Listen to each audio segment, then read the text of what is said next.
Race, social justice, sports, politics, art, music, culture. We do it all on the D.L. Hughley Afternoon Show. If you're not tuning in, then you are definitely missing out. It's the D.L. Hughley Afternoon Show, weekdays from 2 to 4 only on unapologetically progressive KBLA Talk 15. Like a brand new flavor in your head. Yeah.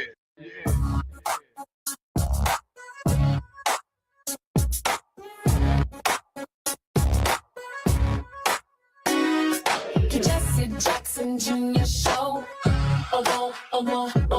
The Jesse Jackson Jr. Show. The Jesse Jackson Jr. Show. The Jesse Jackson Jr. Show.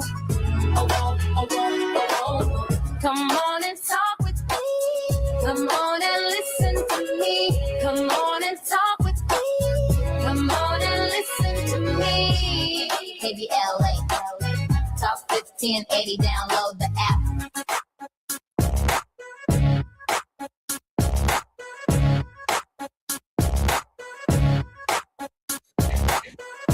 It's Tenacious Tuesday, Jesse Jackson Jr. Show. Welcome forward on KBLA Talk 1580. It's Tenacious Tuesday. A very special regular contributor is none other than Liz King. Liz recently served as the Education Equity Senior Program Director for the Leadership Conference on Civil and Human Rights, a position she held from 2015 until 2025. In this role, Ms. King led the organization's work to ensure that all students are fully included in welcoming schools from early childhood through post-secondary education that prepare them for college, careers, life, and the full exercise of their social, political, and economic rights. Throughout her tenure at the Leadership Conference, King coordinated the coalition's work to advance equal opportunity in education and represented the civil and human rights community's positions and perspectives on education policy topics in the media, in testimony before the U.S. Department of Education, and during the course of legislative negotiations. Liz, welcome forward to the Jesse Jackson Jr. Show. Congressman, always a pleasure to be here. Thank you so much for having me. Liz, I am so excited that you are a regular contributor on our show, and I'm equally as excited about an article that you brought to my attention earlier today titled How the Fugitive Slave Act Help Explains ICE's Terrorism Today. You're not going to want to miss our program.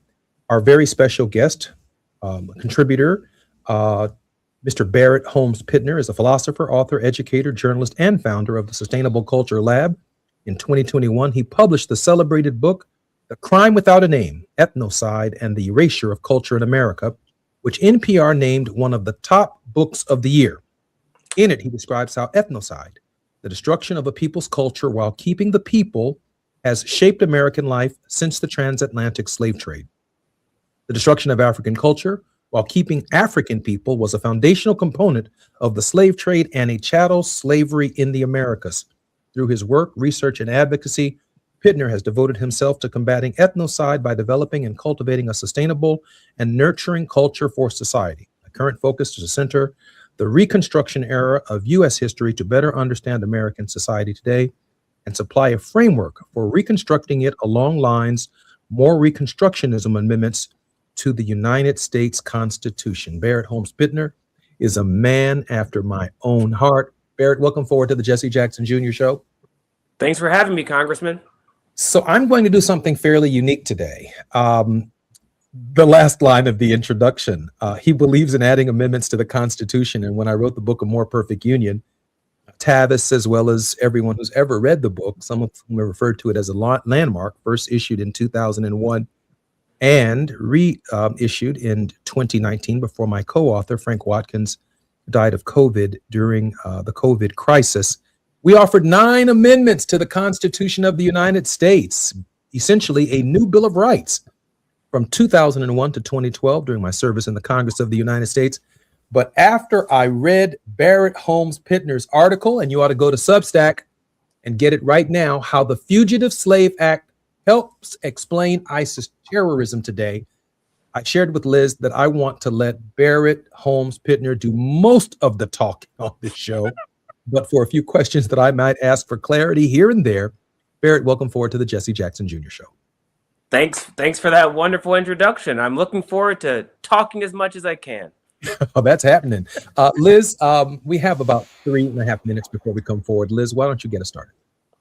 Yeah, look, what I thought you would really appreciate, what your listeners would really appreciate, is about Barrett's perspective and his analysis. You know, you and I talk a lot about history, and we talk a lot about, you know, we need to know where we've been to know where we're going. And I think one of the pieces in the analysis that Barrett provides in this Substack is that, you know, we've been talking, there's a lot of national conversation about global models of authoritarianism. And is that what's happening in the United States? Is this Nazi Germany? Is this Soviet Russia? And what Barrett offers to us is no, what we are seeing is an American history of authoritarianism that's come back again. And so I think a lot of what Barrett's going to be sharing with us is what we are called to do in reaction and response, and the future that we are called to build, and the way in which the Reconstruction era in the United States has provided a roadmap, provided a groundwork for us to build off of. So I would love, Barrett, if you could just start by sharing sort of why is it that you see the what's happening right now in Minneapolis as an American style rerun, and just sort of share with the audience here today what happened before and how this is being replicated again, and what that tells us about how to resist and how to move forward in creating the country we all deserve. Barrett, we have about 2 minutes before the break, and then I promise you're going to have a straight 20 minutes. Perfect. So one key focus of my work is that Reconstruction made the America that we like, the America that has equality and citizenship, birthright citizenship. It has a Bill of Rights that's federally enforceable. All these underpinnings that we just act as though those always existed, those were created during Reconstruction. And so when you acknowledge that, it then begs the question, what did America look like before Reconstruction? Like, how was the day-to-day life, and what were the things that were going on at that time? Because if the America that we liked was started in Reconstruction, then the America that was before it could just be a really bleak, divided, authoritarian place, and that not just be something that's confined to the South. That could just be the norm. And once you open that up, you start thinking differently, asking different questions. Now, when you see some sort of terrorism happening in Minnesota or another part of America, you go, I wonder if that was similar to how it was before equal rights was even a concept, before freedom of speech was protected at the federal level, or all that types of stuff. There's a level where due process is protected at the federal level. So now we're talking about people lacking due process, freedom of speech being challenged, all that stuff. That's in many ways just how America was before the 14th Amendment. And so that kind of changes your perception and opens the understanding that what we might consider or what is authoritarian might just be like a reversion to a pre-Reconstruction norm in our society. And we just need to be aware of that, especially as more and more people try to celebrate a supposed greatness of America before Reconstruction. Well, we need to be reacquainted to what that looked like. And this is what it looks like. I'm Jesse Jackson Jr., listening to the Jesse Jackson Jr. Show. I'm so excited about this show. I almost can't see straight. More on KBLA Talk 1580. When we come forward, our very special guest, Barrett Holmes Pittner. And of course, we're with Liz King on the Jesse Jackson Jr. Show. It's afternoon drive time with Jesse Jackson Jr. Only on KBLA Talk 1580.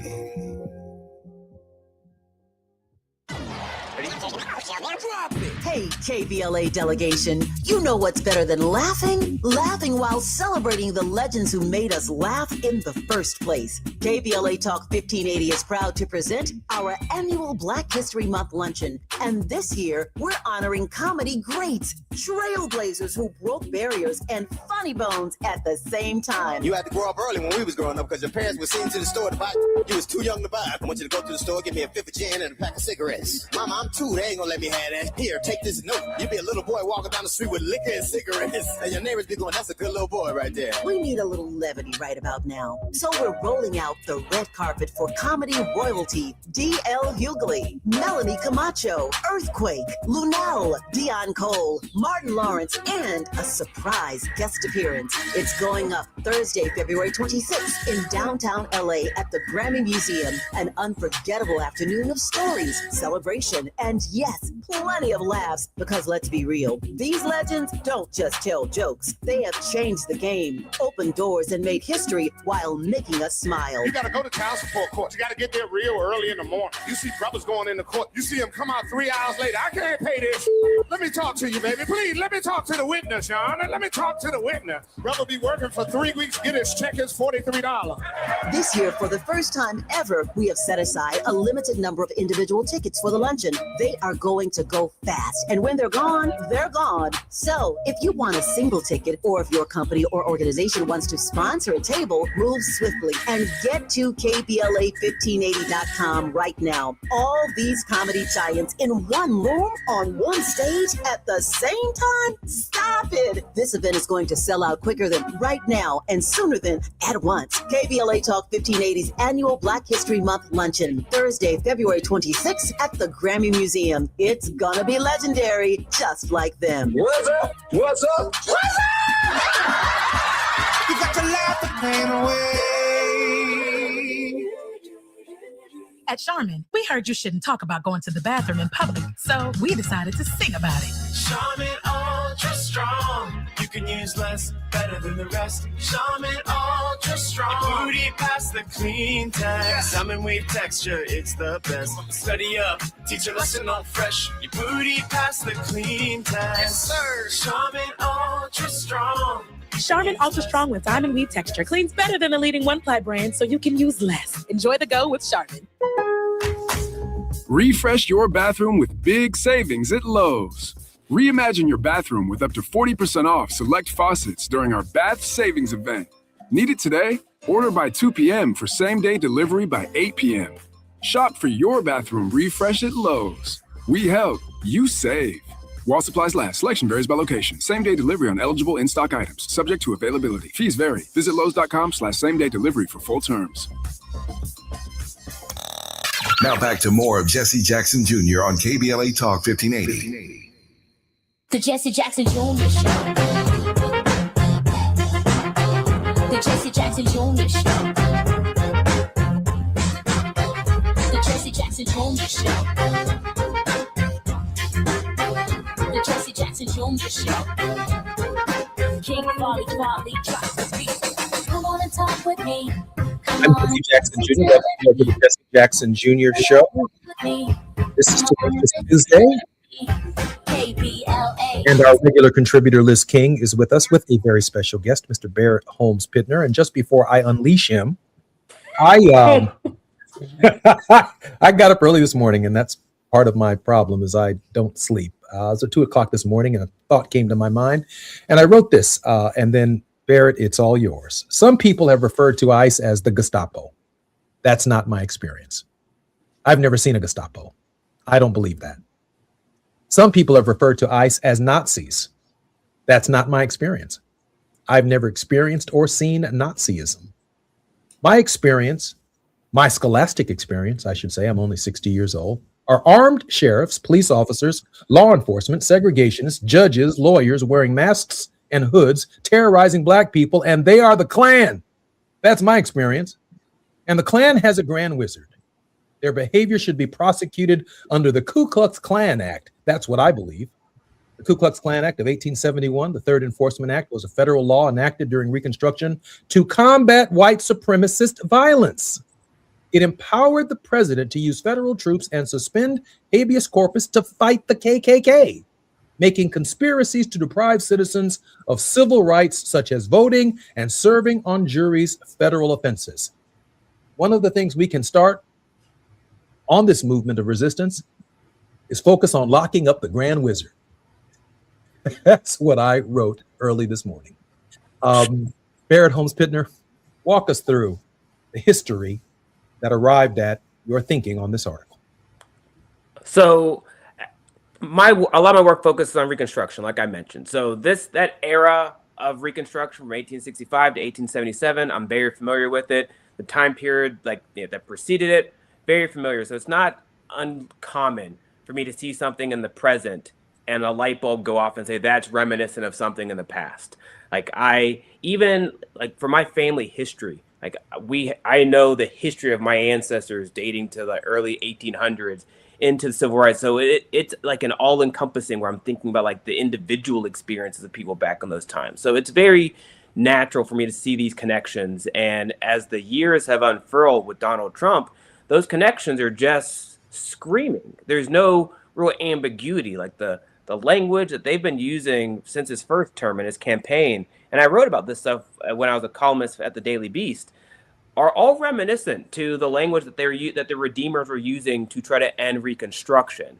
And most Americans didn't see it, largely because they didn't want to see it, but also because that era of history is very much unknown. When Americans think of history, we kind of stick within the 20th century. Well, people go, they think going way back as, the 1950s, but we really have to go back to the 1850s and the, early 1800s to really get an accurate picture of the place in which we live. And so that's just a natural way for me to look at stuff, to have this larger, centuries long perspective.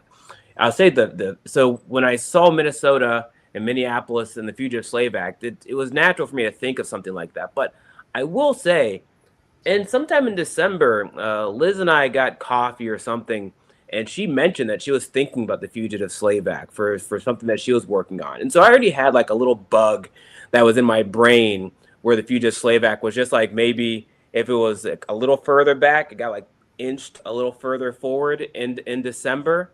And then when Minnesota shows up, it's just evident, literally ICE is going out there and kidnapping people. And they're taking them to these detention centers, which many of them are in the South. A New York Times story just came out the other day that they've kidnapped a bunch of Somali immigrants and sent them to a detention center in Texas. That is just Fugitive Slave Act. They're just kidnapping. And a key thing for the Fugitive Slave Act to consider is if you're an African American and you had documentation that proved your freedom, these mercenary bounty hunters weren't really caring about that. They would destroy that documentation and then send that person to the South. If they got paid, they didn't care. So the notion of people getting arrested and their identification being essentially meaningless to ICE, there's a clear American precedent for that. And so this just aligns. It's very, very clear.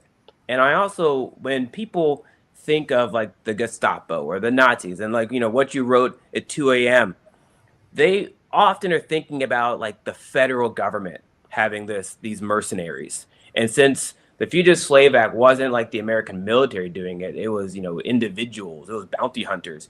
People are more inclined to act as though those are two just vastly different things. What's the example of the federal government doing it? And I think that like misses the forest for the trees, because we're really talking about like a Southern white supremacist way of life that is spreading beyond the South. And if the South's power at a particular moment has a ceiling of they only can like influence the states, or maybe they can't even influence their own state, and now they have to create the Ku Klux Klan to terrorize Republican politicians so they can reclaim power in the states. Like, this is an ideology that's just been trying to grow.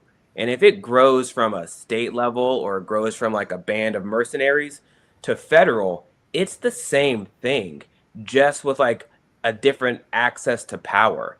And so like that's what we're talking about here. Back in the 1850s, they didn't control the federal government, so they couldn't do it. So they had to protect the Constitution and support Southerners paying mercenaries to go and kidnap African Americans and force them back to the South. And so like the parallels are just really obvious and stark, and they're something you can't miss once you start taking that broader view of history. The title of his article is How the Fugitive Slave Act Helps Explain ICE's Terrorism Today. I have not read an article this clear in at least a decade. Liz? Yeah, I mean, there's just so much here. And originally when Barrett and I first started talking about the Fugitive Slave Act, I was thinking about the ways in which the parallels that I saw were the federal government seeking to require state and local government to violate the human rights of the people within its territory, right? Because the entire premise of this Fugitive Slave Act was to deny states the option of being free states, to deny people who had escaped to these northern states that had rejected slavery, to deny those people their freedom. And so what we're seeing again here is local leadership in Minnesota, local leadership in Minneapolis, and in the state of Minnesota rejecting this, insisting that the people within that state be treated civilly, and then seeing the federal government intervene. But I think this point about, where is the line between the federal government and vigilantism? Where is the line between the federal government and paid bounty hunters? I mean, there's just so much going on here. And I think part of what I continue to find striking is that we know who the heroes are of that story. And they are trying so hard to rewrite that history. And they tried even at the time. And Barrett talks about this a lot in his writing as well, sort of the effort to destroy Reconstruction, to manipulate the story of Reconstruction, to undermine the successes of Reconstruction, even in that real time. And so I think this call for us to understand that history, to know what happened there, is just so powerful right now. Our country has been at this place before. The Fugitive Slave Act precipitated the Civil War, right? I mean, this is something that we need to know, we need to understand and learn from if we're to build a new chapter, if we are to become Reconstructionists, if we are to become the people who work together to build the future that we all deserve in this country. And I just think it's so powerful. And I know, you, Congressman, you talked about the Ku Klux Klan Acts. One of the things that Barrett has mentioned, I think it would be great to hear, Barrett, if you could talk more about the 13th, 14th, and 15th Amendment, how those worked as promoting an affirmative vision of what rights meant in this country. Oh, so perfect. So first off, like when Liz and I were talking in December, and she was thinking about human rights and like the federal government allowing states to violate people's human rights, like the notion of human rights and civil rights as a thing that the federal government is even supposed to care about did not exist before Reconstruction. Like Reconstruction made civil rights a thing that the federal government was obligated to care about. And then therefore, like human rights is like, civil rights is like America's iteration of human rights in the 1860s, 1870s. And so when you think about the time before Reconstruction, the federal government's job was just to kind of manage the balance between the states and the federal government, and to protect property rights. And so there was no concept of protecting human rights at all. It was protecting property rights, and that superseded everything. And like, that's just so dystopian that I think it's hard for people now to even comprehend that it wasn't that they're just like disregarding human rights or civil rights as a thing. It's just that they weren't a thing, and they just existed in the complete absence of that concept. And that thing of civil rights and by default human rights was created during Reconstruction. And so, like, when we talk about the 13th, 14th, and 15th Amendment, people spend a lot of time like focusing on the policy and like it did this thing. It's a checkmate, check marks and all sorts of stuff. But what really is, it's a profound philosophical shift. It really is. Profound cultural shift. And then they had to figure out how to like manifest that philosophical shift in documentation. And this was proactive. So like civil rights is not a reactive concept. It's like people have these rights and we have to protect them proactively, due to how everything was structured with the, federalism and just what they're accustomed to, where it's like frankly, our Constitution and our laws are very much like negative focus, where it's focused on the ways you can't take something from people. Reconstruction was really an era where they were trying to make it so that we are trying to give people the things that they need to survive. And this is the profound question that comes when a group of people go from being enslaved to being free, because that can't just be theoretical. It's like, what does freedom get? Like, what do you have with freedom? What does that mean? So like, it's freedom, citizenship. What about economic empowerment? What about education? What about property? What about land? All of that stuff is so that these people, my ancestors, can proactively live in the world. That's a profound philosophical question that they then had to manifest into law. And so it's not just 13th, 14th, and 15th Amendment. We're talking about Freedmen's Bureau. We're talking about Civil Rights Acts. The Justice Department, the Department of Education was created during civil rights. And all of this is so that we can figure out a way for people to proactively live in a free way and then prevent people from then taking that freedom away. It's a whole new way of thinking. I've often shared on this show that the logic of the slaveholding states was, at least the legal logic, was that they had a state's right protected by the states to own their property, to own their slaves. And that would be all the way through right up to the 10th Amendment. Until the 13th, 14th, and 15th Amendment, to move from states' rights to human rights, we have a right not to be born in slavery. And we are not the property of the states. We're not the property of individuals within the states. That we are human beings. That fundamental shift began a process of thinking about human rights differently. No immigrant who comes to the United States as a result of that struggle will ever come into chattel slavery. But there are other forms of slavery, the way we treat women, the way we treat the LGBT community, discrimination in its various forms, Americans with disabilities. All of that is the byproduct of the foundation laid in the Constitution by this era that says we have a human right not to be in slavery. And those Reconstruction amendments move us from states' rights to human rights. And I find it somewhat ironic in this era where the federal government itself, and you touch upon this in the article, has now been essentially consumed by the ideology of people who believe in states' rights.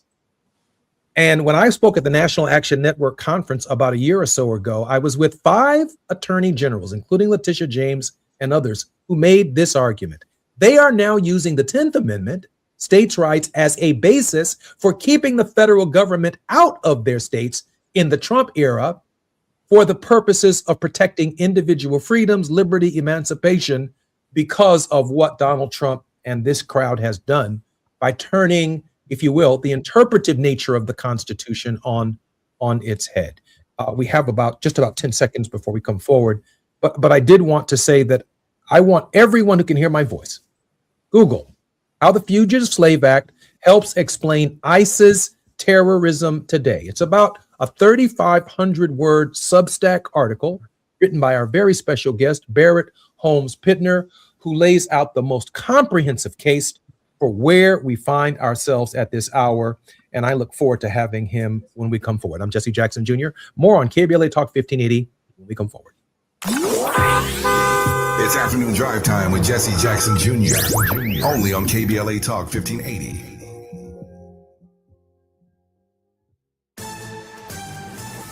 I'm Amber Page. Payton with BIN News Now. A Cook County, Illinois judge has ordered the release of Antonio Porter, a Black Chicago man wrongfully convicted in a 2002 Southside murder. I've been fighting a long time for my son. I've been really fighting for him. Porter, who was serving a 71-year sentence despite witnesses recanting, will be freed with electronic monitoring, though a release date has not been set. Rapper Kanye West is standing by his apology for past anti-Semitic remarks following a full-page ad in the Wall Street Journal linking his behavior to a brain injury and bipolar diagnosis. In a new interview with Vanity Fair, West rejected claims it was a PR move, saying the apology came from genuine remorse and a desire to stand for love and positivity. And actress Halle Berry is set to portray the President of the United States in a new film, The President is Missing, now in development at Apple. Get BIN News Now on demand 24/7 on the iHeartRadio app. For victims of drunk and drug driving, our grief is unique. But you are not alone. You always have a place at MAD. Call our 24-hour victim helpline at 877-MAD-HELP or visit mad.org. This is the KBLA Sports Minute with Ray Richardson. At the end of the regular season, 10 NFL teams were looking for a head coach. 7 of those teams have hired a new head coach, but none of the openings went to an African-American. Cleveland, Arizona, and the Las Vegas Raiders are the last remaining teams still interviewing candidates. It would not be a good look for the NFL, which preaches diversity, to have 10 openings for a head coach, and none of those jobs are filled by an African-American. At the moment, only 3 of the NFL's 32 teams have an African-American head coach. Aaron Glenn with the New York Jets, Todd Bowles with the Tampa Bay Buccaneers, and D'Amico Ryan with the Houston Texans. The odds makers in Vegas list Seattle as a 4.5-point favorite over New England in the Super Bowl. Super Bowl 60 is scheduled for February 8th in Santa Clara, the home stadium of the San Francisco 49ers. No debates, no speculation, just the info you need. That's your KBLA Sports Minute. I'm Ray Richardson. More news, opinions, and conversation when we come forward on KBLA Talk 1580. Are you 50 or older? This news is for you. The CDC recommends you get vaccinated against pneumococcal pneumonia. Even if you're healthy, your age puts you at risk. People 50 or older are over 6 times more likely to be hospitalized with pneumococcal pneumonia compared to adults 18 to 49. Just one shot can help protect you. Learn more and schedule at vaxassist.com. That's VAXassist.com. Sponsored by Pfizer. It all comes down to this, folks. Yep, the entire season is on the line. But my throat has officially thrown in the towel. Sounds like you need Vicks VapoCool drops. They're max strength and vaporize sore throat pain. Whoa! These VapoCool drops hit fast. Speaking of fast, did you just see that play? Yeah, he vaporized that ball. That fun should have come with a penalty. Vaporize sore throat pain with Vicks VapoCool drops. Use as directed.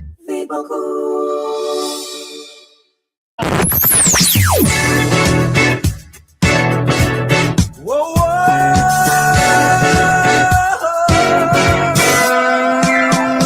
This is KBLA Talk 1580.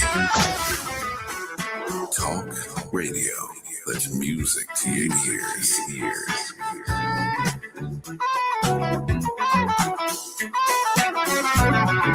We're unapologetically progressive. KBLA Talk 1580. We've got a lot to talk about. Hi, I'm Zoe Williams, aka the Voice of Reason, encouraging you to join me weekdays from 7 to 9 p.m. for the world's most intriguing relationship radio roundtable. Every night, I facilitate and encourage our loyal listeners to participate in the most engaging relationship discussions you'll hear anywhere. So make it a point to rendezvous with me, Zoe Williams, the Voice of Reason, Monday through Friday, 7 to 9 p.m. Pacific Standard Time. Trust me, your relationships will never be the same. The VOR is on fire tonight. Unapologetically progressive. KBLA Talk 1580. We've got your black. They call it progress. But progress has a price. Land once held in black hands, taken, stolen, erased. Acres paved into highways, fields burned. Homes replaced by parking lots and broken promises. Every deed lost was a dream deferred. We talk about millionaires, but what about the millionaires that never were? The farmers whose soil was seized, the families who watched their inheritance disappear, the wealth that never had a chance to grow because its roots were ripped from the ground. They took the land, but never the legacy, because the soil remembers, and so do we. Every story matters. Our mission is to collect, preserve, and amplify these stories. If this is part of your family's history, visit blacklandlost.org/share your story and help bring us closer to justice. KBLA Talk 1580, connecting you with the world. African Focus Incorporated is a community-based organization whose mission is to bring Africans and African Americans together, lead charitable initiatives on the motherland, and educate people from all walks of life on the beauty, legacy, and opportunity of Africa's 54 nations. And it's that time once again when African Focus is teaming up with KBLA Talk 1580 for our 8th annual African Focus Trailblazers Tour. Travel with us in 2026 when we're headed to the southern African nations of Zambia and Botswana for a historical, cultural, and vacation tour led by me, Dominique DePrima, Cultural Ambassador for African Focus Incorporated. Enjoy luxurious accommodations, conscious fellow travelers, shopping, adventures, cultural tours, wildlife safaris, and a giant waterfall, one of the world's 7 wonders, along with a chance to be of service at an orphanage on the continent. Become an AFI trailblazer by exploring the motherland with a nonprofit organization that has members in Africa and America to help roll out the red carpet for you, and together we'll make a difference and have fun doing it. For more information, visit africanfocus.org or call 310-676-7300. That's 310-676-7300 or africanfocus.org. Whether it's stateside or exploring the diaspora, we're with you every step of the way. African Focus and KBLA Talk 1580. Come go with us. You're listening to Jesse Jackson Jr. on KBLA Talk 1580. The Jesse Jackson Jr. Show. The Jesse Jackson Jr. Show. The Jesse Jackson Jr. Show. The Jesse Jackson Jr. Show. King Wally drops the beat. Come on and talk with me. Come on and listen to me. Come on and talk with me. Come on and listen to me. KBLA Talk 1580. Download the app. I'm Jesse Jackson Jr. Welcome forward to the Jesse Jackson Jr. Show on KBLA Talk 1580. Our regular contributor, Liz King. Prior to joining the leadership conference, Ms. King served as the Senior Policy Associate for Education at the Children's Defense Fund, where she focused on school discipline reform and school funding equity. King's policy and advocacy career began as legislative director for Congressman Shaka Fatah, where she advised and represented the congressman on education, healthcare, women, children, and family policies. Liz, welcome forward to the show. Congressman, always a good time. Always a good time. And our very special guest, hot off the press, Barrett Holmes Pittner, January 26th, 2026. He writes how the Fugitive Slave Act helps explain ISIS terrorism today. And here's his thesis. By knowing this history, we can learn how to respond to ISIS terrorism by reconstructing a better America. I want to read just a brief portion of that article and then pitch it to Mr. Pittner. The Fugitive Slave Act de facto allowed for the hunting and kidnapping of all Black Americans in northern states. The only refuge for Black Americans resided either in their ability to show these Southern bounty hunters, i.e., the Texans and the Floridians who are embedded in ICE that Mr. Abbott and Mr. DeSantis sent to our cities, the ability to show these Southern bounty hunters their papers to prove their freedom or protection from white abolitionist Northerners. Normally, Black Americans required both because Southern bounty hunters had no qualms about kidnapping a free Black American and destroying their documentation if they supposedly fit the profile of an escaped slave. If you've ever watched the movie 12 Years a Slave, you know exactly what he's talking about. So long as they got paid, they did not care if they captured the right person. To prevent these kidnappings, force needed to be countered with equal force. Very quickly, the same dynamic is currently at play in Minneapolis, yet to adequately understand the parallels between ICE and the Fugitive Slave Act, we must acknowledge that both of them are manifestations of the way of life and ideals of pre-Reconstruction South, and they're spread beyond the South into the rest of the nation. Additionally, it is imperative that we understand the significant yet mostly unknown role Minnesota played in America's pre-Civil War battle over slavery. Barrett Holmes Pidner, help bring us to Minnesota. So the Minnesota angle I discovered just throughout my research, but it's fascinating because there's this Fort Snelling, that was created in 1819, and eventually that fort grew, more people went there, and it became Minneapolis. And so Minneapolis didn't become a city until 1854. So we're talking, we're at like 30 years here of buildup. And what would happen at this military fort is that military officers would get a stipend to pay for a servant, an assistant, someone to help them out. They're an officer. There's a hierarchy. And these people would often bring an enslaved person instead and then pocket that money. And so the American military was de facto just funding slavery in Minnesota since 1819.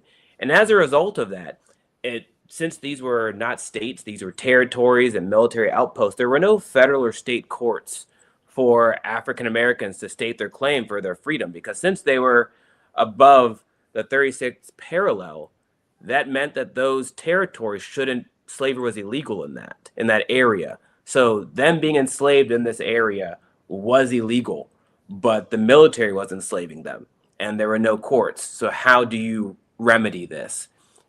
The only solution is you have to find your way into any sort of American state. And often that state was Missouri, and they would arrive in St. Louis. And so in the 1830s, an enslaved woman whose only name we know is Rachel, no last name, filed in St. Louis Circuit Court that she was imprisoned at Fort Snelling, enslaved at Fort Snelling, and they gave her freedom, because since she was in a free state, she got her freedom because she was living in a free state.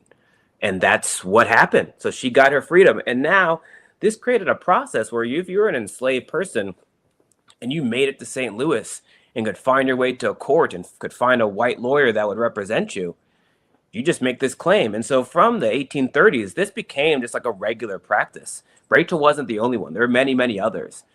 But in 1846, an African-American couple who was imprisoned at Fort Snelling made their way to St. Louis, and this is Dred and Harriet Scott.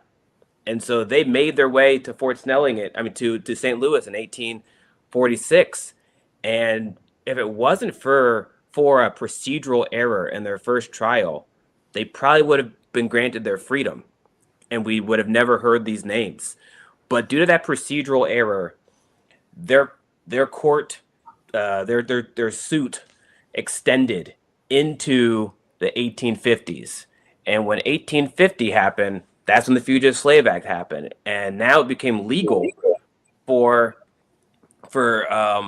bounty hunters to go into northern states and kidnap black people and return them to slavery. And if this is legal, because this was an act of protecting white property, which is what people felt the Constitution was supposed to do, this meant that a black person stepping foot in the North was no longer something that granted you your freedom. So the precedent from the case was named Rachel v. Walker was getting questioned. And this questioning, due to these new political motives that happened in the 1850s that brought about the Fugitive Slave Act and everything, meant that the Dred Scott case got dragged out. They went all the way to the Missouri Supreme Court, and they denied their freedom. The Scotts didn't give up. And just think about it, this was just like a routine thing for them. Like many African Americans had done this same thing in the 1830s and 1840s. So they were quite shocked that it got dragged out to this length, and they even needed to go to federal court. But then they did go to federal court, and in 1857, the Dred Scott decision came down, and their freedom were denied. And that continued the powder keg that had been lit off by the Fugitive Slave Act. And all of this is due, it's all connected to Minneapolis, because that fort is what built Minneapolis. And most people don't think about this because Fort Snelling, when it was created in 1818, Minnesota wasn't a territory and it definitely wasn't a state. That territory was called Wisconsin Territory. And so people kind of think it's Wisconsin, but it's actually Minnesota that has this unique connection to Dred Scott and the present that people aren't thinking about. And when you think about it regarding ICE, it's like the amount of immigrants who are following the process of going to court and doing their check-ins and making sure they're following the rules and the precedent and what's happening. And ICE is just denying that and acting as though they're doing something criminal and arresting them and sending them to detention centers in the South. It's the same thing as what the Scots are doing. They're doing something that in the 1830s and 40s was pretty routine for Black people who were illegally enslaved in the North, doing the proper process to get their freedom. And now it's denied. I'm Jesse Jackson Jr., listening to the Jesse Jackson Jr. Show. More with Liz King and Barrett Holmes Bittner when we come forward.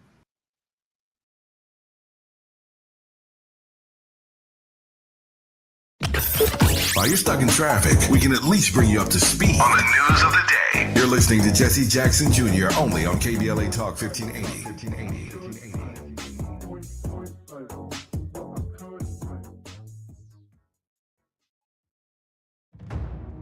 They call it progress, but progress has a price.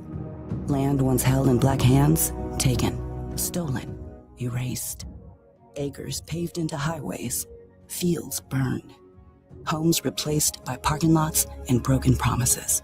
Every deed lost was a dream deferred. We talk about millionaires, but what about the millionaires that never were? The farmers whose soil was seized. The families who watched their inheritance disappear. The wealth that never had a chance to grow because its roots were ripped from the ground. They took the land, but never the legacy, because the soil remembers, and so do we. Every story matters. Our mission is to collect, preserve, and amplify these stories. If this is part of your family's history, visit blacklandlost.org/share your story and help bring us closer to justice. KBLA Talk 1580. We've got a lot to talk about.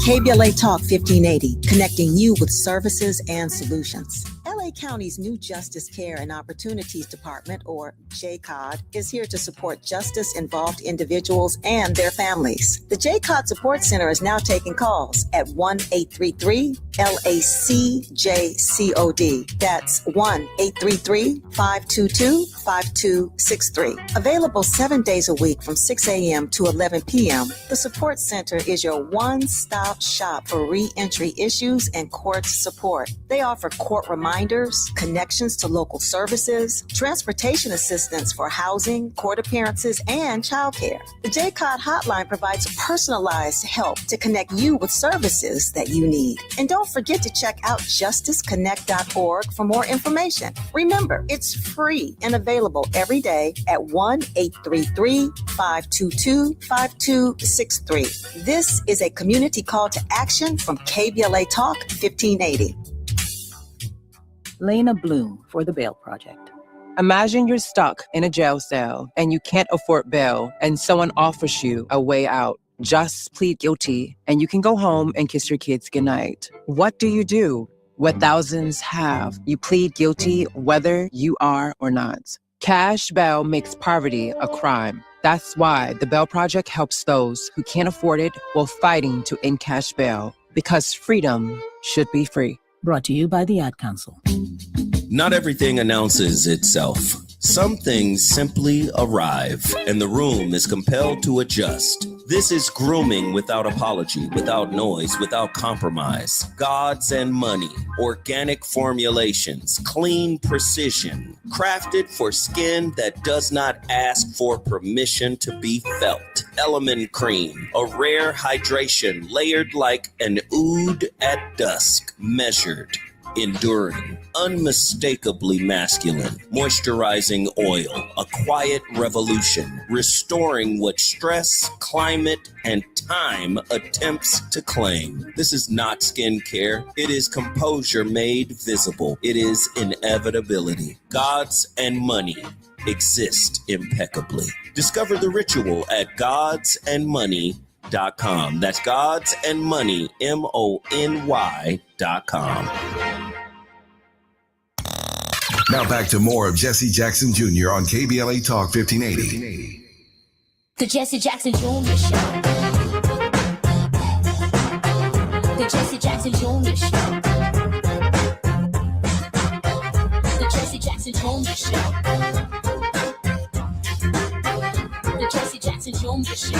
I'm Jesse Jackson Jr. You're listening to the Jesse Jackson Jr. Show on KBLA Talk 1580. Our regular contributor, Liz King, is with us, along with the first special guest, Come on and listen to me. Barrett Holmes. Ms. King's education career began as a middle school teacher in South Philadelphia. She holds a BA in government and religion from Wesleyan University and an MS in elementary education from St. Joseph's University. Liz, welcome forward to the Jesse Jackson Jr. Show. Thank you, Congressman. Always a pleasure.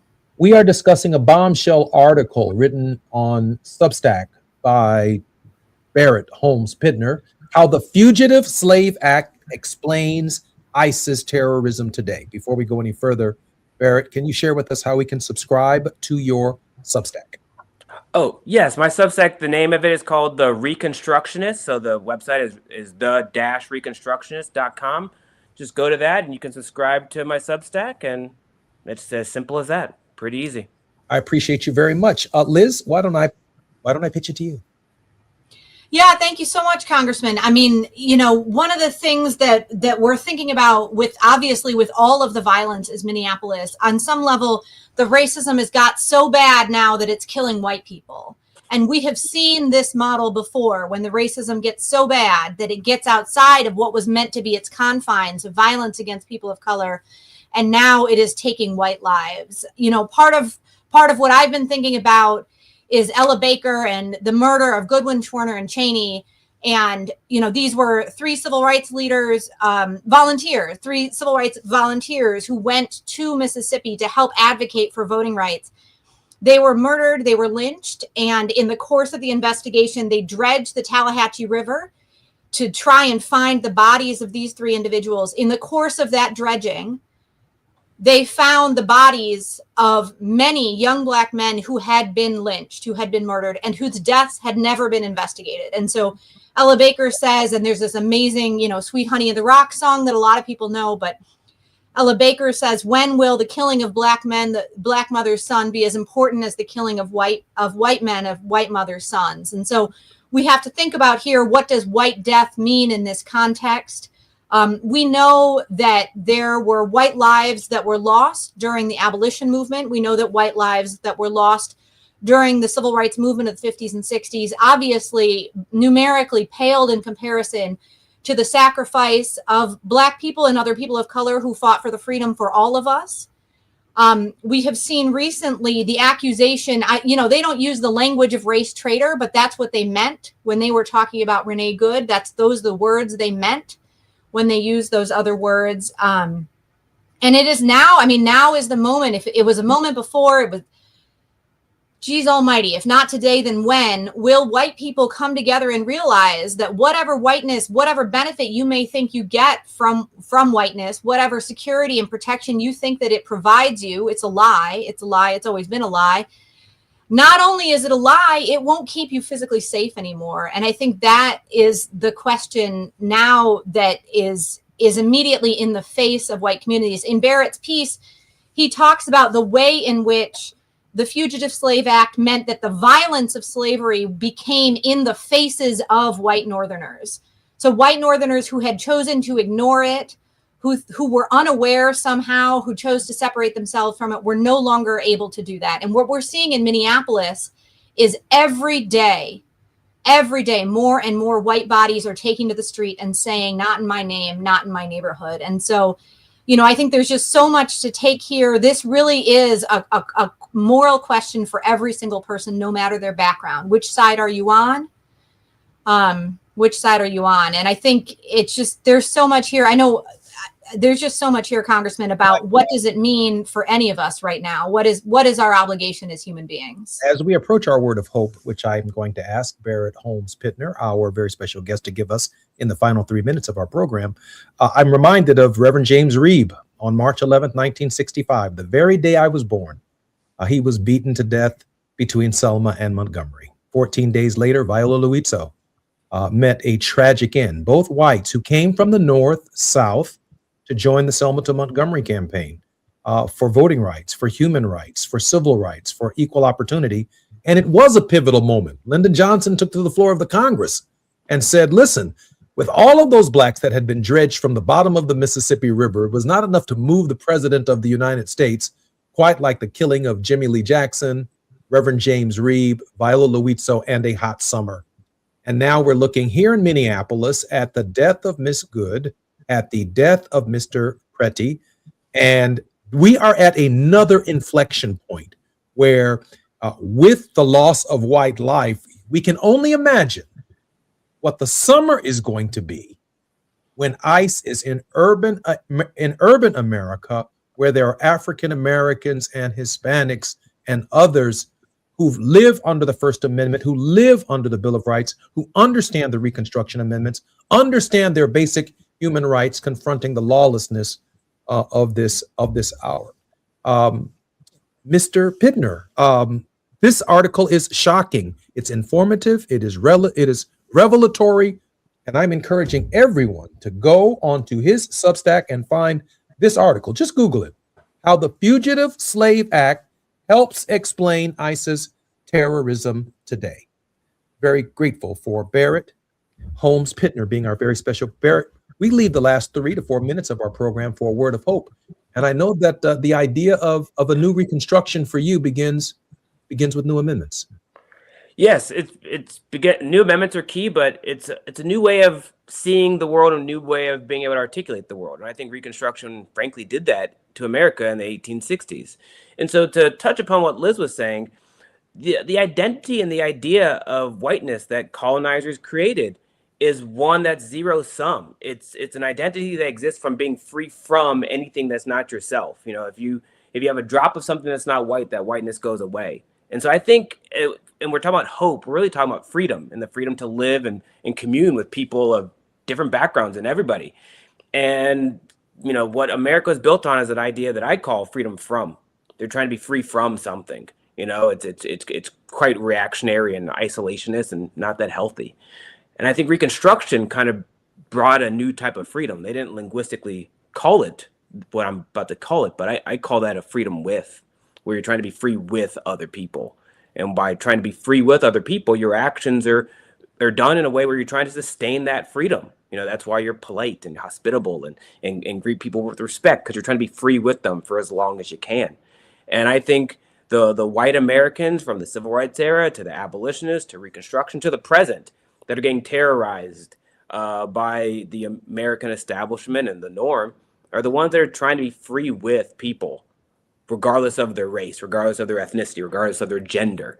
And that counters the freedom from kind of destructive norm of freedom that we built this country around. So the hope is if we continue to try to be and work to be free with other people, we can reconstruct our society in a much grander, better way. And we already did that. Reconstruction clearly is an era where they tried to be free with Black people. And it made America an immensely better place. And now we have people from all over the world that we can be free with, that I think will also make America an immensely better place. The title of the article, How the Fugitive Slave Act Helps Explain ICE's Terrorism Today, was published, I believe, just yesterday on thereconstructionist.com. You can Google that article and find the Substack of our very special guest, Barrett Holmes Pittner.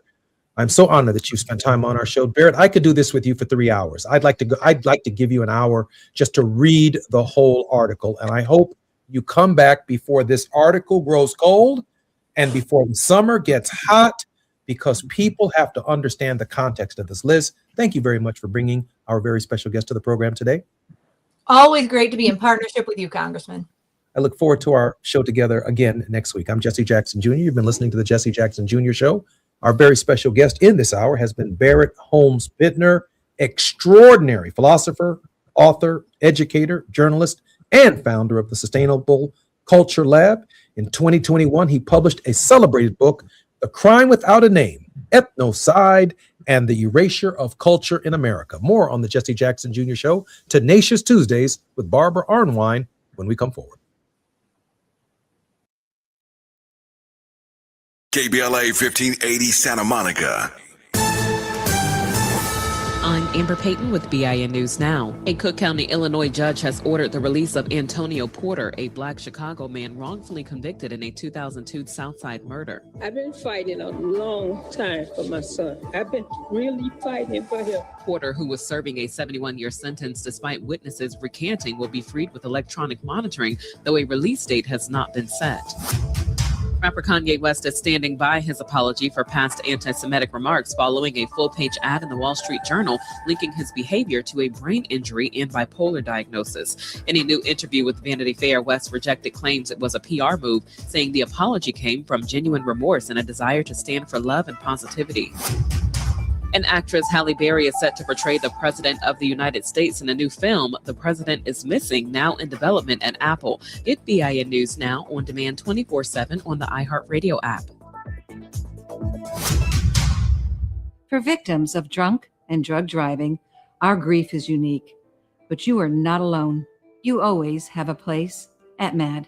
Call our 24-hour victim helpline at 877-MAD-HELP or visit mad.org. This is the KBLA Sports Minute with Ray Richardson. At the end of the regular season, 10 NFL teams were looking for a head coach. 7 of those teams have hired a new head coach, but none of the openings went to an African American. Cleveland, Arizona, and the Las Vegas Raiders are the last remaining teams still interviewing candidates. It would not be a good look for the NFL, which preaches diversity, to have 10 openings for a head coach, and none of those jobs are filled by an African American. At the moment, only 3 of the NFL's 32 teams have an African American head coach.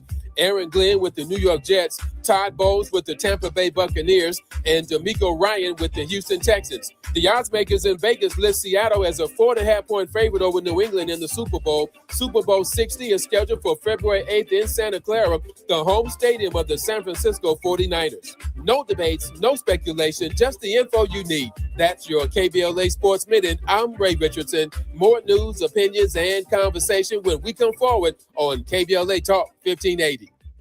Let's do this. On the evening of Monday, January 26th, something special happened. Hundreds of people joined me for a live preview session on the anatomy of a great conversation, and we went deep, for starters, on the notion of curiosity. I mean, real curiosity. The kind that transforms how you connect with anyone, anywhere. We explored why most conversations fall flat, and I revealed 3 of the top 5 killers of curiosity that sabotage even the best communicators. But here's the thing, we only scratched the surface. The full 4-week journey begins Monday, February 16th with the Founding Members Cohort. This course is for podcasters, leaders, entrepreneurs, anyone who knows that your next great opportunity can begin or end with the quality of a conversation. Space in this founding cohort is limited, so go to TavishTalks.com right now. That's TavishTalks.com. Click register or scan the QR code. Don't let this conversation happen without you.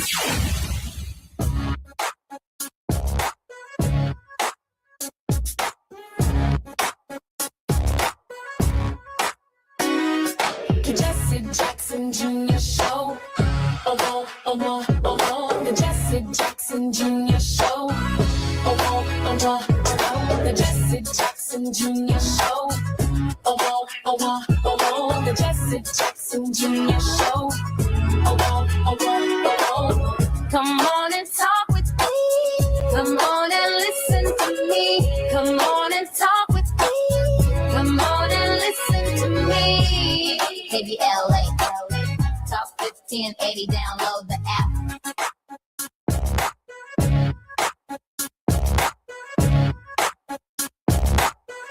Jesse Jackson Jr., welcome to the Jesse Jackson Show on Talk 1580. It's Tenacious Tuesdays. In the previous hour, Liz King and Brother Barry Holmes Whitner with his new article titled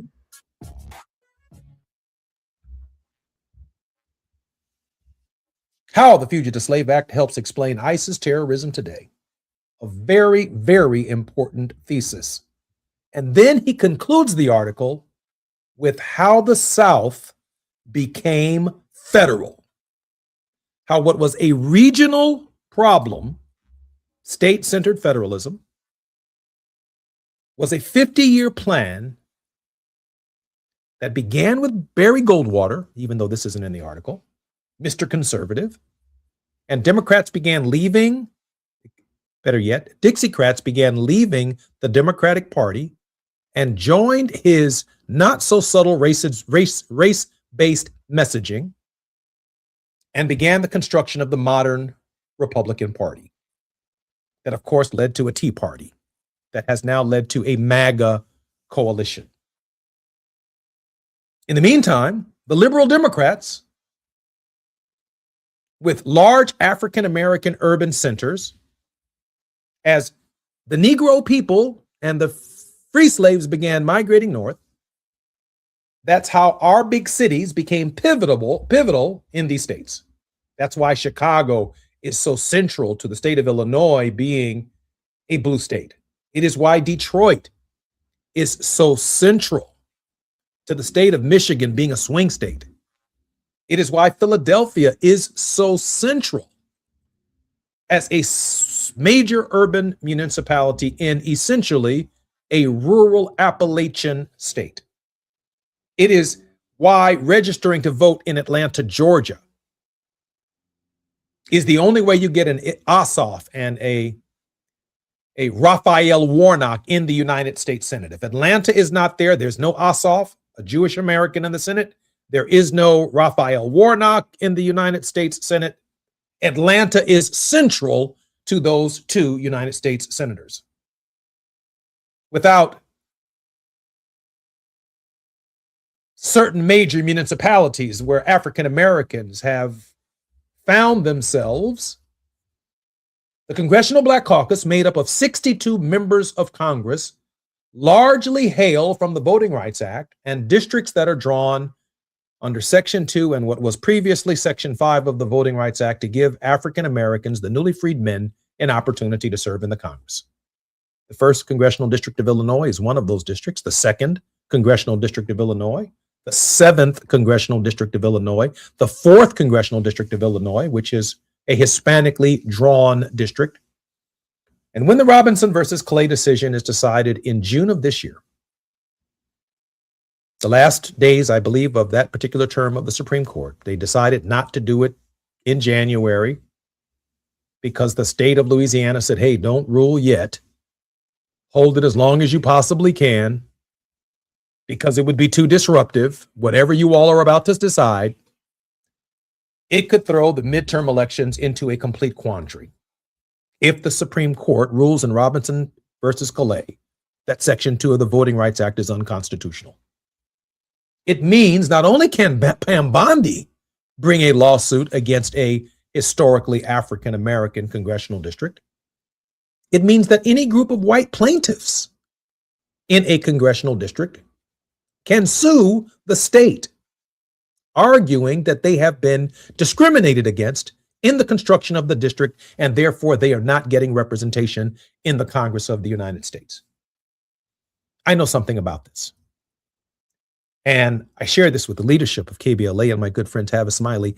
I had to be in this campaign to see it for myself, whatever the outcome may be.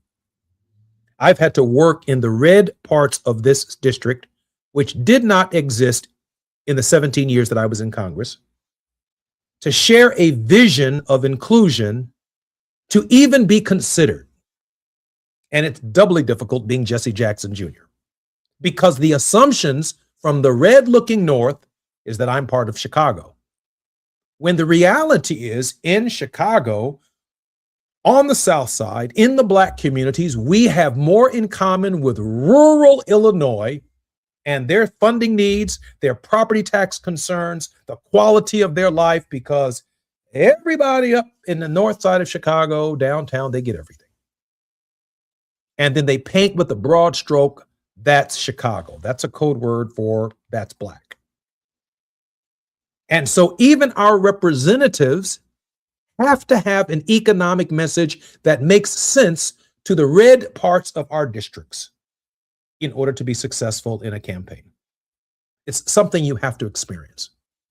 It's not something you can just philosophize about or theorize about.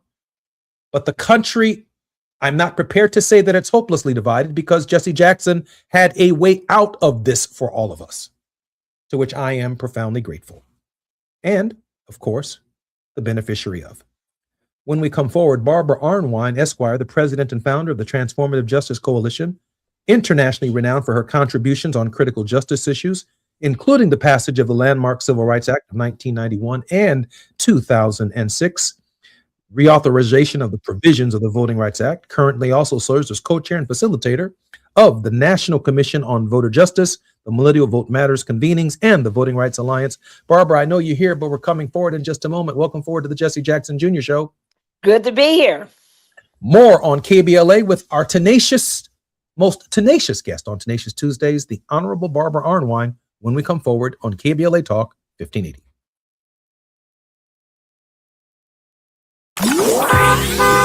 It's afternoon drive time with Jesse Jackson Jr. Only on KBLA Talk 1580.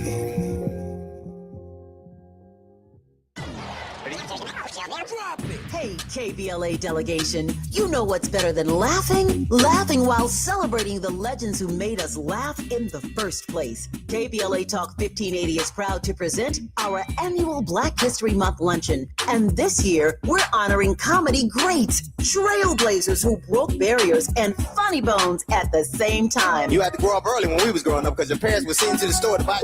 You was too young to buy. I want you to go to the store, get me a fifth of gin and a pack of cigarettes. Mama, I'm 2. They ain't gonna let me have that. Here, take this note. You be a little boy walking down the street with liquor and cigarettes, and your neighbors be going, that's a good little boy right there. We need a little levity right about now. So we're rolling out the red carpet for comedy royalty. D.L. Hughley, Melanie Camacho, Earthquake, Lunel, Dion Cole, Martin Lawrence, and a surprise guest appearance. It's going up Thursday, February 26th in downtown LA at the Grammy Museum. An unforgettable afternoon of stories, celebration, and yes, plenty of laughs. Because let's be real, these legends don't just tell jokes. They have changed the game, opened doors, and made history while making us smile. You gotta go to child support court. You gotta get there real early in the morning. You see brothers going into court. You see them come out 3 hours later. I can't pay this. Let me talk to you, baby. Please, let me talk to the witness, Your Honor. Let me talk to the witness. Brother be working for 3 weeks, get his check is $43. This year, for the first time ever, we have set aside a limited number of individual tickets for the luncheon. They are going to go fast, and when they're gone, they're gone. So if you want a single ticket, or if your company or organization wants to sponsor a table, move swiftly and get to KBLA1580.com right now. All these comedy giants in one room on one stage at the same time? Stop it! This event is going to sell out quicker than right now and sooner than at once. KBLA Talk 1580's annual Black History Month luncheon, Thursday, February 26th at the Grammy Museum. It's gonna be legendary, just like them. What's up? What's up? What's up? You got to laugh the pain away. At Charmin, we heard you shouldn't talk about going to the bathroom in public, so we decided to sing about it. Charmin Ultra Strong. You can use less, better than the rest. Charmin Ultra Strong. Your booty past the clean test. Salmon weave texture, it's the best. Study up, teach a lesson on fresh. Your booty past the clean test. Yes, sir. Charmin Ultra Strong. Charmin Ultra Strong with diamond weave texture cleans better than the leading one-ply brand, so you can use less. Enjoy the go with Charmin. Refresh your bathroom with big savings at Lowe's. Reimagine your bathroom with up to 40% off select faucets during our Bath Savings event. Need it today? Order by 2 p.m. for same-day delivery by 8 p.m. Shop for your bathroom refresh at Lowe's. We help, you save. While supplies last, selection varies by location. Same-day delivery on eligible in-stock items, subject to availability. Fees vary. Visit Lowe's.com/same-day delivery for full terms. Now back to more of Jesse Jackson Jr. on KBLA Talk 1580. The Jesse Jackson Jr. Show. The Jesse Jackson Jr. Show. The Jesse Jackson Jr. Show. The Jesse Jackson Jr. Show. King Quality, drop the beat. Come on and talk with me. Come on and listen to me. Come on and talk with me. Come on and listen to me. KBLA Talk 1580.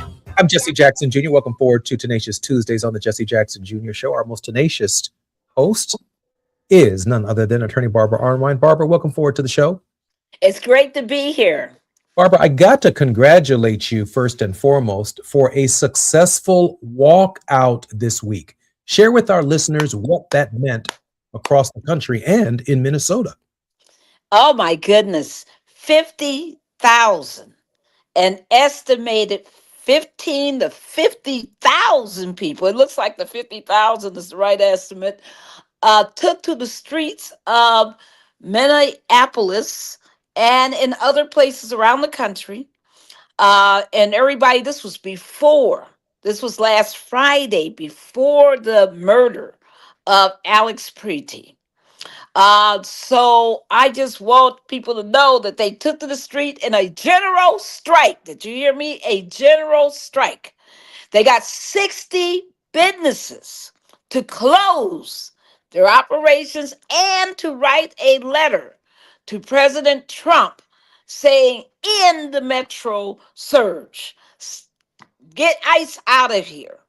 And people were all over yelling, no ICE and other stuff I can't say on air, but they were chanting and making their desires known for ICE to get the H out of Minneapolis. It was beautiful. It was gorgeous. Thank you, people from all over the country who did it. We are working towards a new major national event. And I'll be talking about that more next week because it's about to be imminently announced, probably tomorrow. So I'll have to talk about it next week. But I just want to thank people. Now, when Alex Preety was killed, my deepest love to all the people who, despite the fact that they had just witnessed a murder, took to the streets in Minneapolis. All the people who said, stop lying, Kristi Noem. Just stop lying. Come on now. All the people who took those videos, we got about 4 to 5 camera angles now that we can look at, and who put the truth to the lie that was being told by her, by Miller, by all of these people, alleging that somehow this innocent man had gone there to, quote, ambush and kill officers. What a lie. And it was to cover up the maliciousness, the incompetence of their officers. Did everybody see? I don't know if everybody saw the video, not just of the murder, but did you see the video of the post-murder celebration with the officers clapping in joy that they had killed this innocent man? And it's going to turn out, I can guarantee you, it's not only that they wrongfully kill him, it's because of their incompetence. I don't know a police force in the country that can't have 7 men take down one guy. And he wasn't, football. He wasn't like a football player. This was a very lanky, but very, determined man. And for them to have pepper sprayed him, to have already pushed a woman to the ground, how sick can you be? I mean, these are some sick people. And I think that, I want to really congratulate the people in Phoenix, the people in Denver, the people all over the country who took to the streets on Saturday evening and Sunday and have said ICE out. And have said F ICE, and it's, and no more ICE. And I want to really commend, and let's talk about your colleagues in Congress. Now, we had 7 Dems who jumped. Shame on them. Just shame on them. And funded, who supported funding the, DHS. People, think about this. last year, remember something called the BBB, the Big Beautiful Bill? That ugly piece of legislation that took away people's, health care coverage and did other evils. It gave $70 billion to getting ISIS funding up to $85 billion. To ICE, gave them $85 billion in total. And now they want another 10. They want another $10 billion so they can run around and harass all of us, destroy American safety, destroy our security, impose a fascistic state, all of this.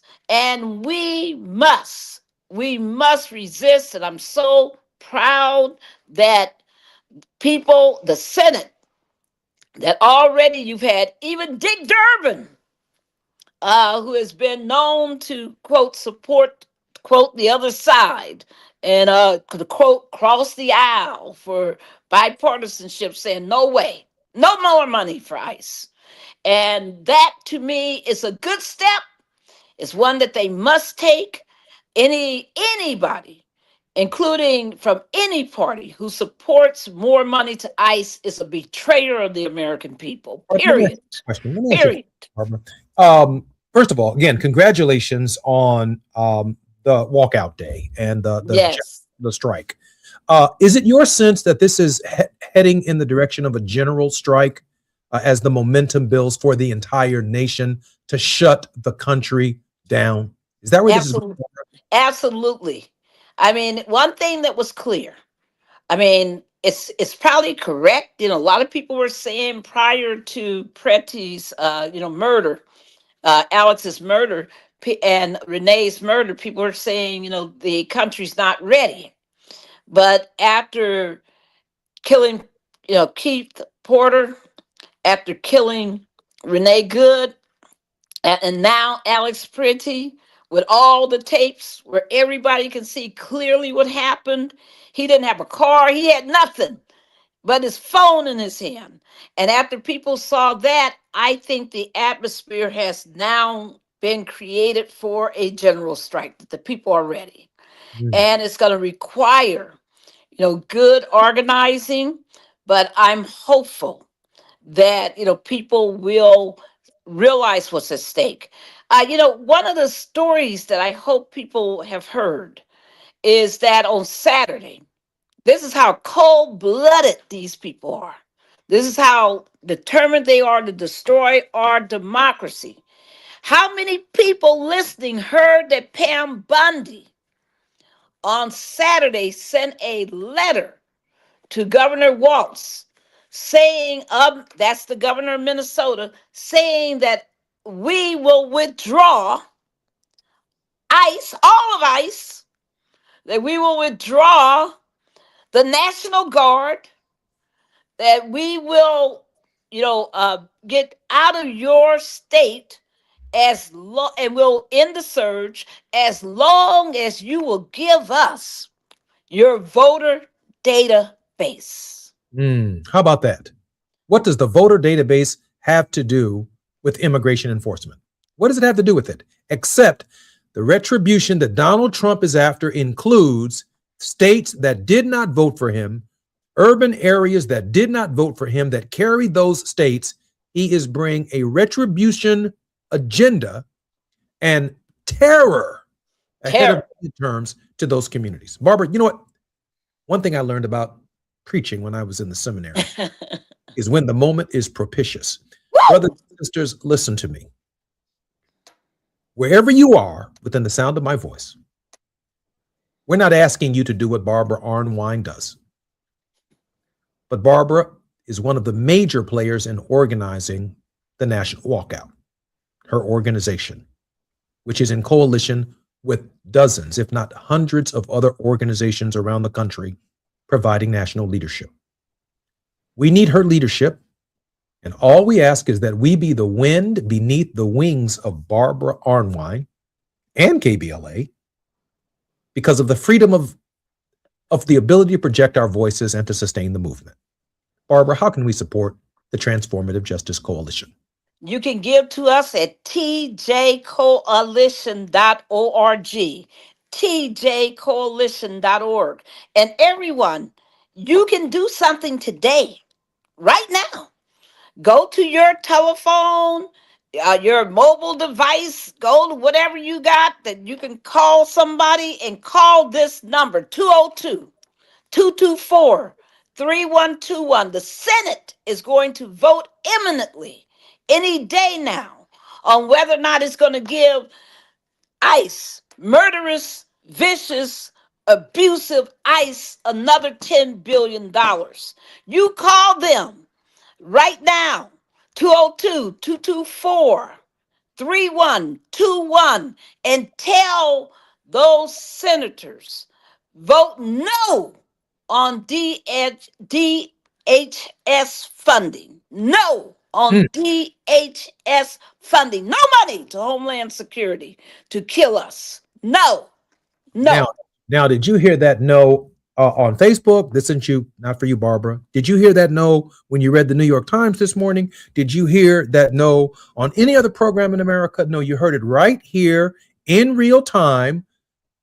Propitious describes conditions, signs, or moments that are favorable, promising success, or showing a likelihood of a good outcome. Barbara Arnwine says, in this moment, the Senate is considering amendments for an additional $10 billion to ICE. For an additional $10 billion. Barbara, what's that number again? It's 202-224-3121. That's the congressional switchboard. All you got to do is tell them what state you're from, and they will send you to your two senators.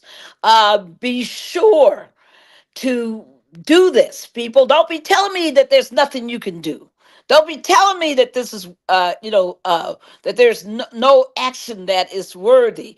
Don't tell us. You can make this call, and you can call every friend of yours and spread the word. Make sure they're making the call, because when it's over, people will be held accountable. And when we get back, I'm going to tell some more stuff, because, whoa, have you guys been following what's going on with Doge? And come on now. And have you also been following? We got 3 minutes before we come forward. So go ahead and get started, Barbara. We got 3 minutes. Okay, good. Honey, look at this. Doge is in the news, everybody. Doge. Because, and guess what the headline says? Doge under fire after DOJ says Musk team may have used Social Security data for election schemes. Oh, wow. Come on. Oh, Come wow. on. Oh, yes, it's out. I mean, that's why, people tell me, I'm an old lawyer, and people tell me all the time, well, I don't know why you're a lawyer, why you go into court and do all this stuff. This because there was a court case.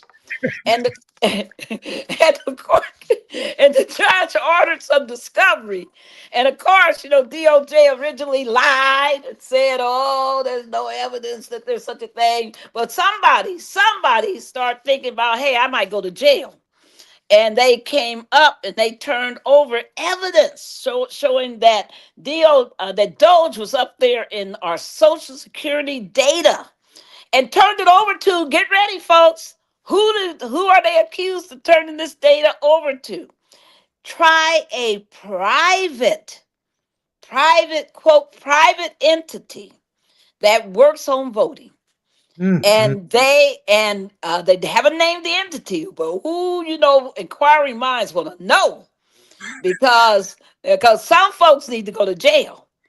And it looks like at least 2 to 3 Doge members are going to jail for absolutely violating the Hatch Act, and for lying, and for trying to cover up what they did. Oh, some people going to jail, and we need to stay on this like what?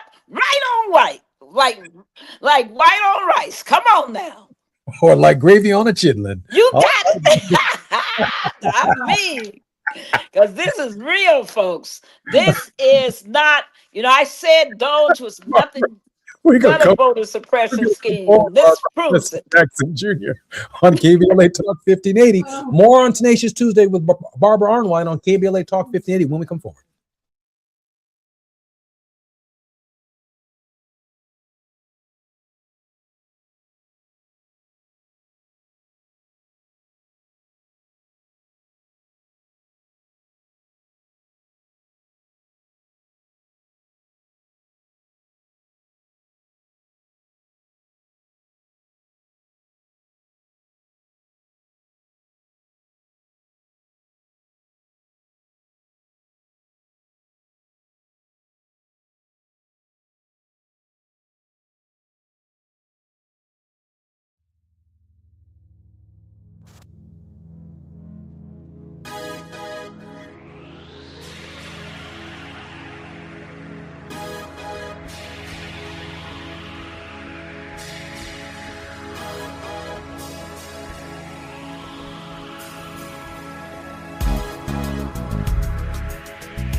It's afternoon drive time with Jesse Jackson Jr.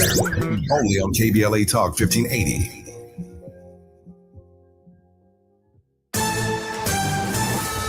I'm Amber Payton with BIN News Now. President Trump says he has no plans to replace Homeland Security Secretary Kristi Noem, even as his administration reviews ICE operations in Minneapolis. I think she's doing a very good job. Trump says he wants a fair investigation into the shooting death of Alex Preddy in Minneapolis.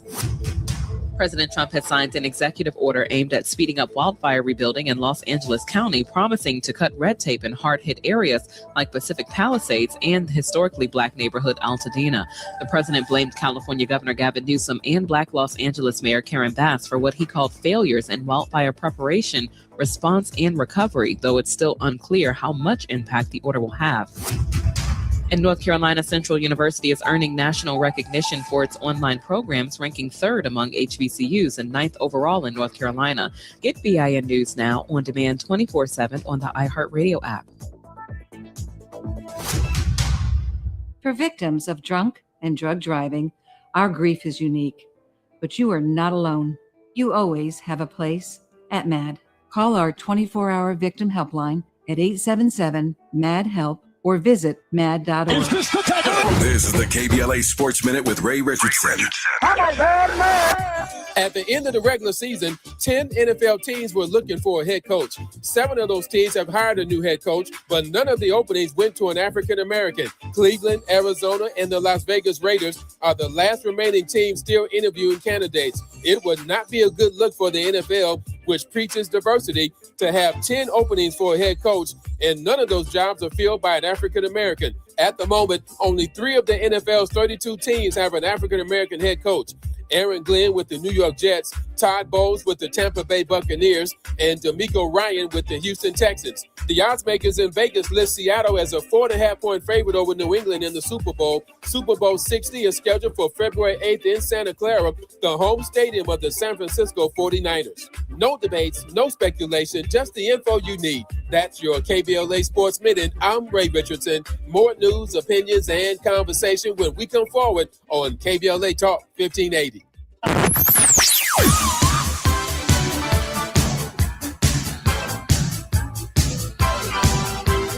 This is KBLA Talk 1580. Talk radio. That's music to your ears. We're unapologetically progressive. KBLA Talk 1580. Are you 50 or older? This news is for you. The CDC recommends you get vaccinated against pneumococcal pneumonia. Even if you're healthy, your age puts you at risk. People 50 or older are over 6 times more likely to be hospitalized with pneumococcal pneumonia compared to adults 18 to 49. Just one shot can help protect you. Learn more and schedule at vaxassist.com. That's VAXassist.com. Sponsored by Pfizer. It all comes down to this, folks. Yep, the entire season is on the line. But my throat has officially thrown in the towel. Sounds like you need Vicks VapoCool drops. They're max strength and vaporize sore throat pain.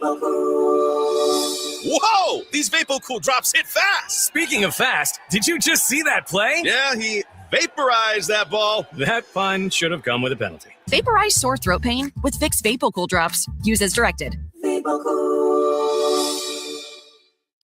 Let's do this. On the evening of Monday, January 26th, something special happened. Hundreds of people joined me for a live preview session on the anatomy of a great conversation, and we went deep, for starters, on the notion of curiosity. I mean, real curiosity. The kind that transforms how you connect with anyone, anywhere. We explored why most conversations fall flat, and I revealed 3 of the top 5 killers of curiosity that sabotage even the best communicators. But here's the thing, we only scratched the surface. The full 4-week journey begins Monday, February 16th with the founding members cohort. This course is for podcasters, leaders, entrepreneurs, anyone who knows that your next great opportunity can begin or end with the quality of a conversation. Space in this founding cohort is limited, so go to TavishTalks.com right now. That's TavishTalks.com. Click register or scan the QR code. Don't let this conversation happen without you.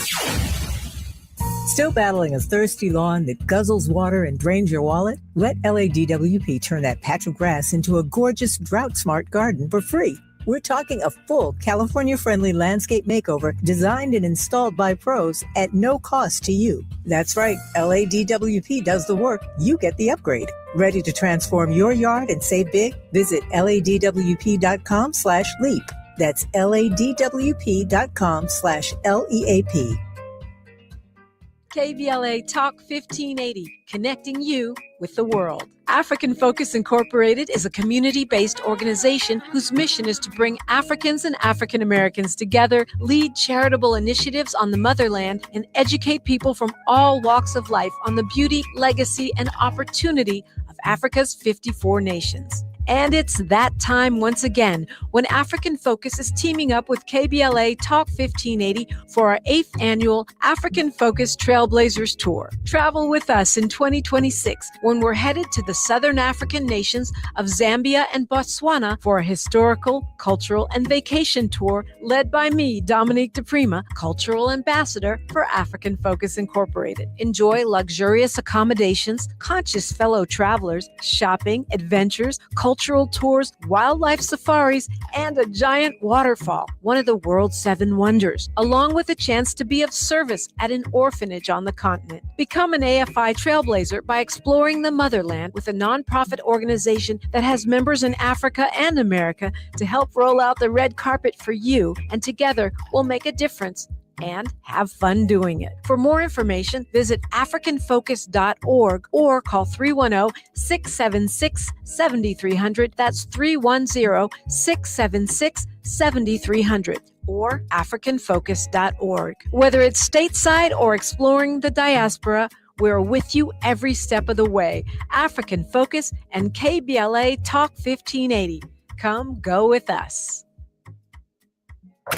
You're listening to Jesse Jackson Jr. on KBLA Talk 1580. The Jesse Jackson Jr. Show. The Jesse Jackson Jr. Show.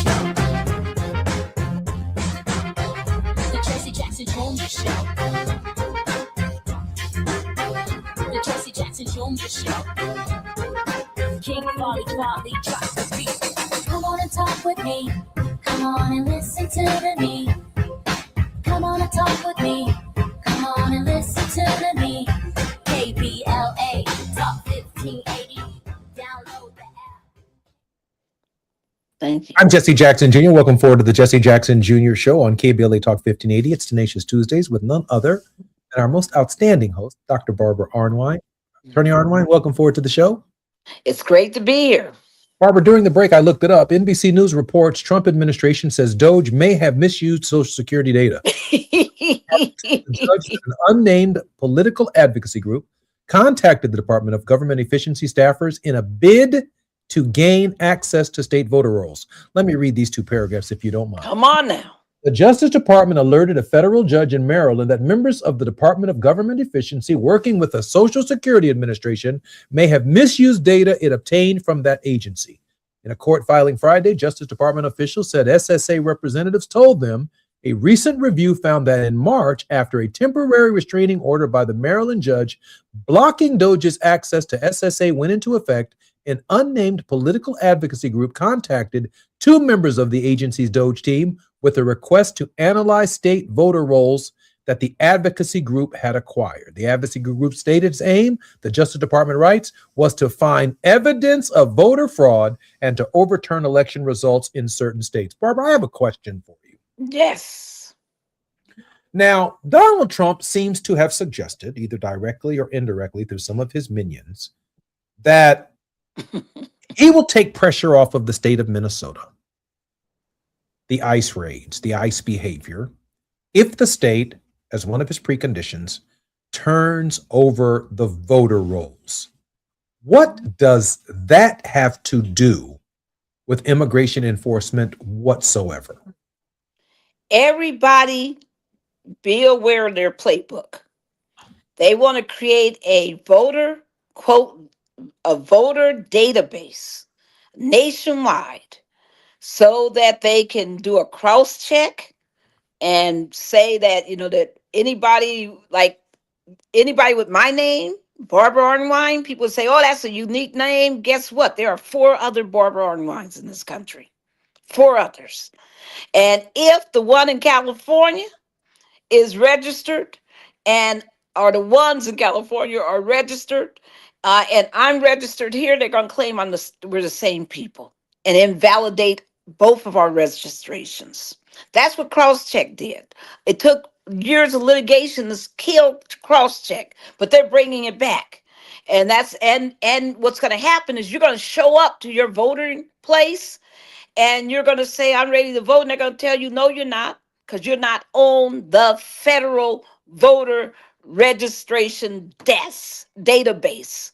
Don't care what your state say. They want to block the state data and make it all about what the new federal consolidated list will do. Folks, this is dangerous. It is wicked. It's vicious. They want to make sure that they can win. They want to rig. They want to, just totally tilt the scales so that they can win when they know the American people don't want to hear what they got to say. And that we're tired of their lies. We're tired of their cruelty. We're tired of their absolute wrong values. It's time for a change. And they know it's coming. And they're trying to get ahead of it by finding out ways that they can knock out 5 to 10% of the voter base. So don't be fooled on that. Why would that be her priority? But Minnesota never made sense. They went into Minnesota because they felt they went in there for fraud. It was all to take down Tim Walz because they felt that he would be a competitor possibly in 2028. So they wanted to get rid of him, and they pretty much tarnished him, and that was their goal. But then they decided to do even more work because remember, people, what is ICE becoming? Some people say, well, it's just, bad law enforcement. But listen, right now, ICE is the largest law enforcement entity in Minnesota. And what we got to remember is that we're dealing with an autocrat, an authoritarian. And what do they always want? What do they always have?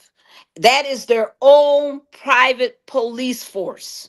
And if you think I'm crazy, have you been following ICE in Italy? Huh?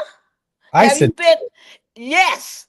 The United States has told the Italian government that they want ICE to be their security force. As part of their security forces, when they come to Milan, for something called the Milano Carina, something like that, Carvina, that they want ICE to be their security force. Now, why is that weird? Because since when is ICE, the security force for the United States? Not only that, folks, the reason why we even know about this is because the Italians are pissed. A number of them have said, no way do we want ICE on our shores. And some of the, of course, the government proper is saying, come on, they can come. But the city and a lot of the surrounding provinces are saying, oh, no ICE on our land. We won't go for it. We won't have it. We will stop it. How in the world is ICE International in Italy? Come on. So AP is reporting 3 hours ago, U.S. is sending ICE unit Winter Olympics for security, prompting concern. U.S. ICE agents going to Winter Olympics sparks anger in Italy. What are they doing in Italy? This is some kind of private security force of the president of the United States that he gets to dispatch wherever he wants to on planet Earth. It's his private police. And we got to understand that's what he's about. That's why it gets more money than any other law enforcement entity in the United States from the United States Congress right now. They're using our taxpayer money. And I can say that because I pay my taxes. And they are using our money to go to create this entity, this private police force that will do what? They don't swear loyalty to the Constitution. They've been swearing loyalty to the president. Folks, this is so dangerous. If you think I'm being wild, put the pieces together. Why in Italy? Why ICE in Italy? If you're about the U.S. border, what the heck are you doing in Italy? I'm Jesse Jackson Jr. You're listening to Nations Tuesday with Barbara Arnwine. ICE is on its way to Italy. More with Barbara Arnwine when we come forward on KBLA Talk 1580.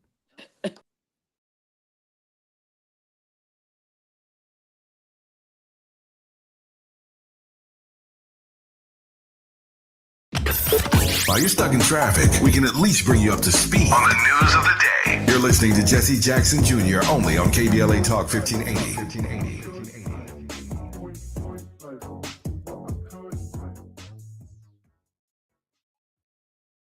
USC Visions and Voices invites you to the LA premiere of Major, an exciting new dance theater performance exploring the legacy of Majorette dance. Directed by award-winning choreographer Ogemdi Ude, Major combines music and movement to explore what it means to be proudly Black and proudly femme. Join us on Wednesday, February 4th at USC's Bovard Auditorium. Reserve your free ticket now at visionsandvoices.usc.edu. That's visionsandvoices.usc.edu.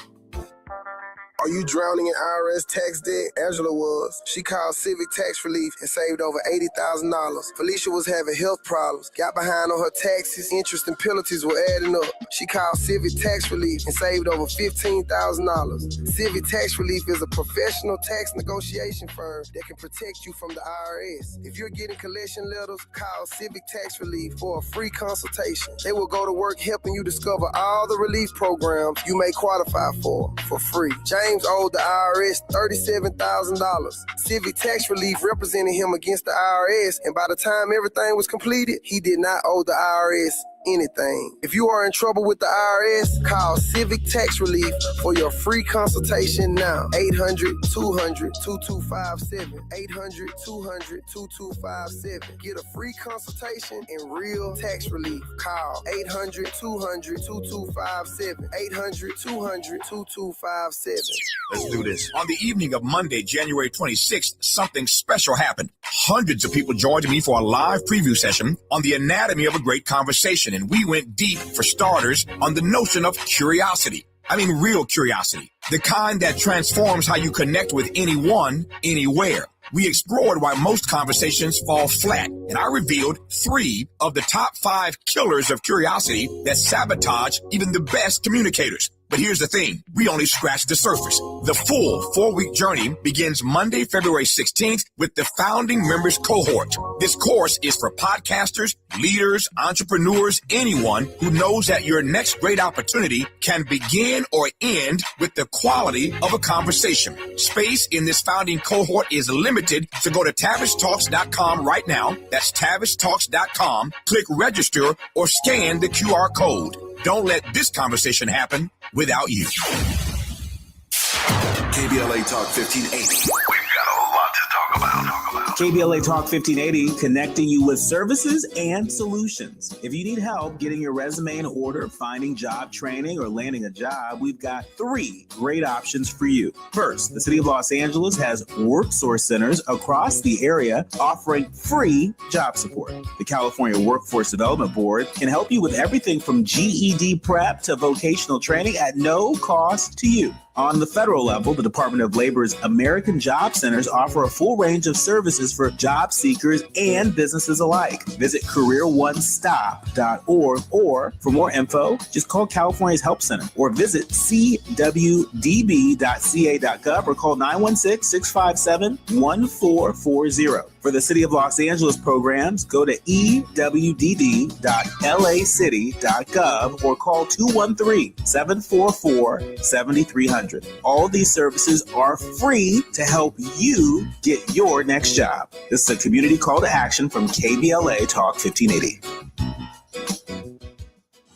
February 4th is Transit Equity Day. To mark the occasion, Metro is offering free rides all day on the 4th. Providing safe, accessible, and affordable transportation is a commitment Metro makes year-round. Learn more at thesource.metro.net. Now back to more of Jesse Jackson Jr. on KBLA Talk 1580. The Jesse Jackson Jr. Show. The Jesse Jackson Jr. Show. The Jesse Jackson Jr. Show. The Jesse Jackson Jr. Show. King Folly drops the beat. Come on and talk with me. Come on and listen to me. Come on and talk with me. Come on and listen to me. KBLA Talk 1580. Download the app. I'm Jesse Jackson Jr. Welcome forward to the Jesse Jackson Jr. Show. It's Tenacious Tuesday on the J Lunch Club. We're getting some good, solid information today from Barbara Arnwine, the president and founder of the Transformative Justice Coalition.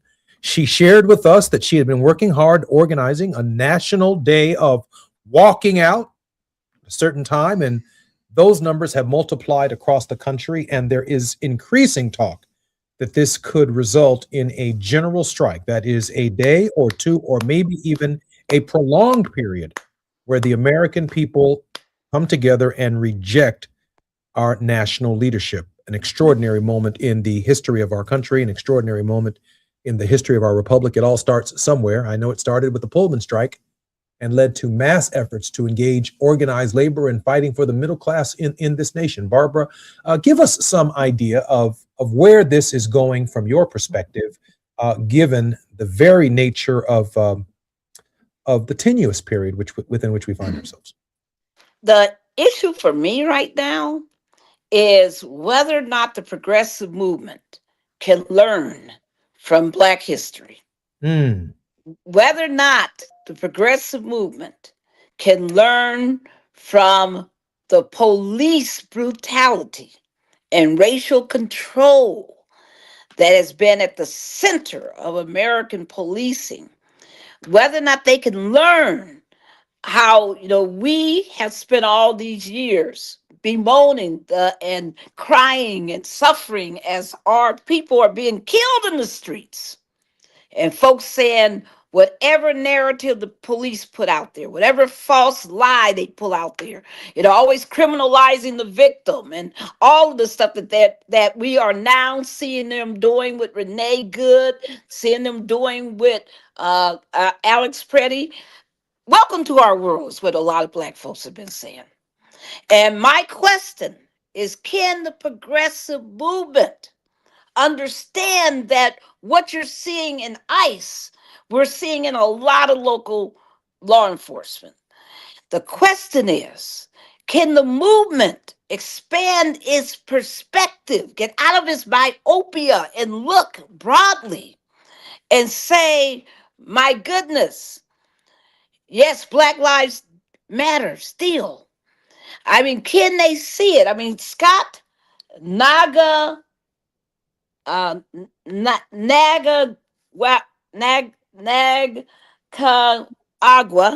I think I got it finally. It's Nakagawa, has written a new article that I advise everybody to read. It's called How the War on black freedom became the infrastructure for war on all of us. Did you hear it? How the war on black freedom became the infrastructure for war on all of us. It's a, for an article, it's long, but it is really well done. And it's something I've been talking about, and I'm just so glad that he put it into writing. And I want to pick up on what he wrote and take it to another level. But it is the question.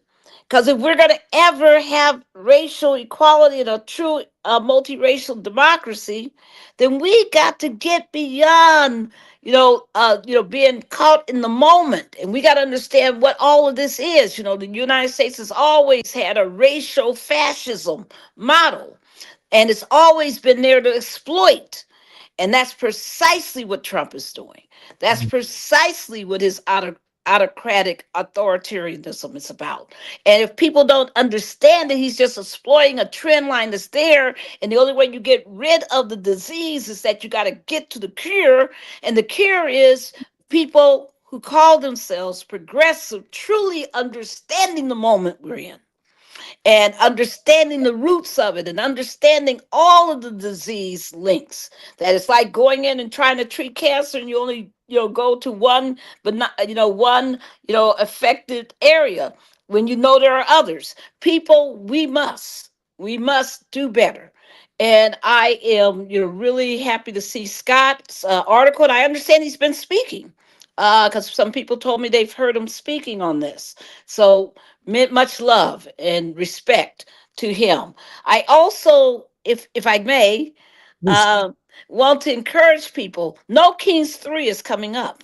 It's going to be announced soon, and I intend to be fully supportive, and I hope everybody is, because we need to take this seriously. And I want to give a shout out of love to Maxwell Frost. Wow. Yes. Yes. From the Sundance Festival, the congressman. He didn't deserve that. No, he That's did not. pure hate, pure racist hate. That he was attacked and socked in the face and injured by a hater who yelled at him. What? He yelled, "Go back to your country. You need to be deported. You need to be deported."